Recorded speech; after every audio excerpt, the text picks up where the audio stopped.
for the first few months of me opening my dojo, I was only 22 years old. I keep getting confused whether it's 21 or 22. I always forget, but I was young as hell. And back then, at that day, it was funny because I thought that that's natural, like that's the way to go. I was like, a lot of people would tell me, like a lot of my students were way older than me, but they were like really, you know, loyal and respectful, which actually initially I was concerned about. I was like, oh, I'm 22 years old. How will people believe in me? So I told myself I need to do such a good job that they would.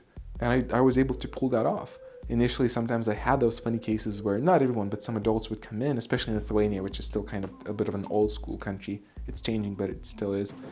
Older people, they would come in and they wouldn't respect me at all because I'm this young guy.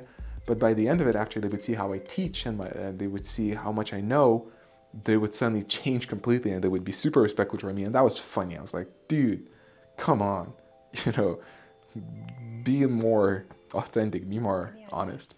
But anyway, so most of my students were way older than me.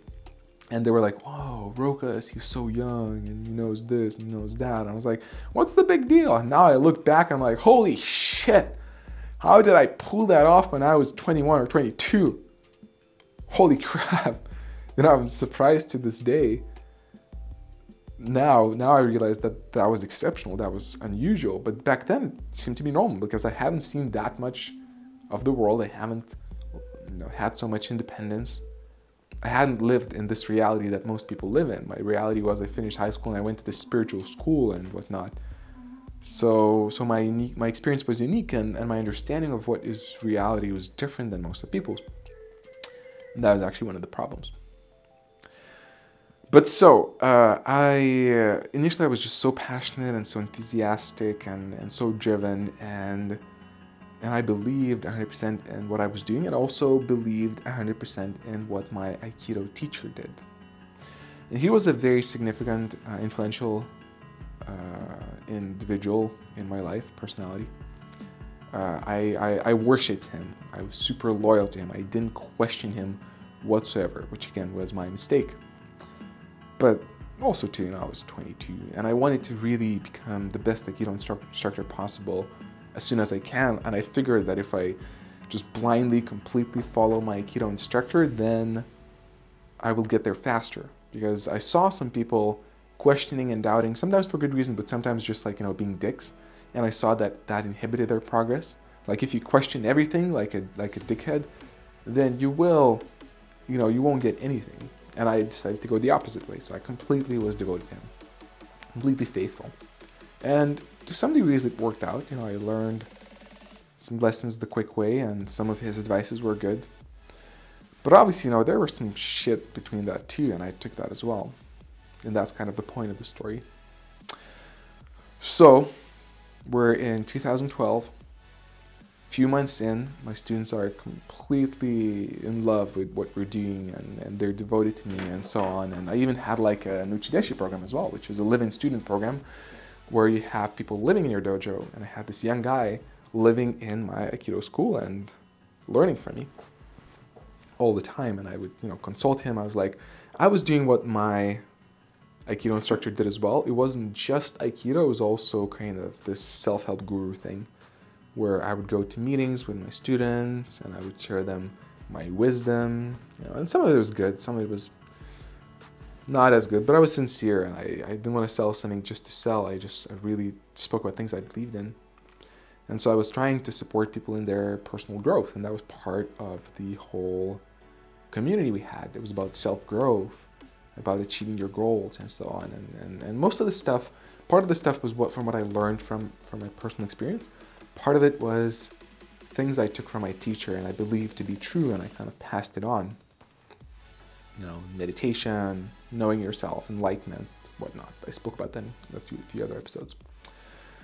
Now the thing is, which was a crucial part, that after about 6, 7, 8 months, there's a few different layers here, but one of the main ones is I started to see the same problems happening in my dojo, in my community that I built, the same problems that I witnessed and experienced in the community I was living in Switzerland, the Aikido school.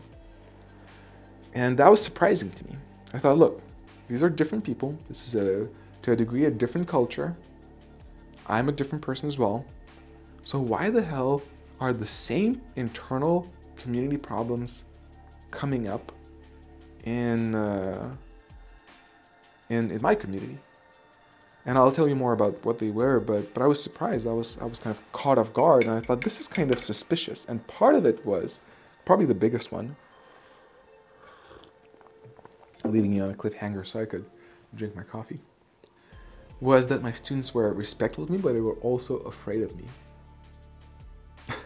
Super interesting to think about that now that you look back. I was like 22 years old, right? I think that was, and my students were, some of them like 40, 50.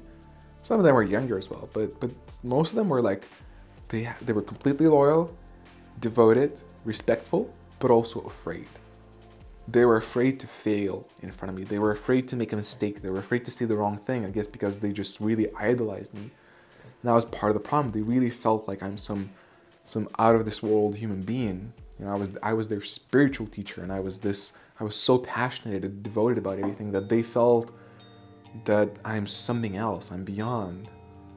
And again, that was one of the problems. But the thing is, to a big degree, that's exactly what my Aikido instructor did as well. And not like he would come in, and I didn't do that either. Not like you would come in and be like, I am a special human being, respect me. No. But that came across through other acts and messages, kind of internal, kind of subconscious messages, the way you act. What I realized to be my mistake, I think, later was that I shared only the positive sides of my life. I was devoted to being an ideal human being, and I didn't share with my students the dark sides of my life. Like if I had trouble with my relationship, or if I had some financial troubles, I kept that aside because I thought I need to be perfect with them in order to inspire them. The thing is, they believed it. The thing is, they took that as reality. They really thought I'm some kind of a perfect human being. And that inspired them. But also when I started to fail, when I started to do human mistakes, when my limitations started to come out, because look at the fact that I was 22 years old, I didn't know so many things. I didn't have like a proper relationship. I didn't understand how money works. There were so many things I was missing. And when that started to come out, my students suddenly were a bit in a crisis. They were like, wait, Rokas is not perfect? What the fuck? You know, we see like, suddenly like he's a human being, and that was kind of shocking to them. Part of that also came through me giving them less attention, me being more with my former partner. But yeah, so it was a whole mix. And part of it was me understanding that my students are developing certain qualities which I wasn't happy about. And that was like, I realized it's not healthy that my students are afraid of me. And as I mentioned, I was surprised I realized that was the same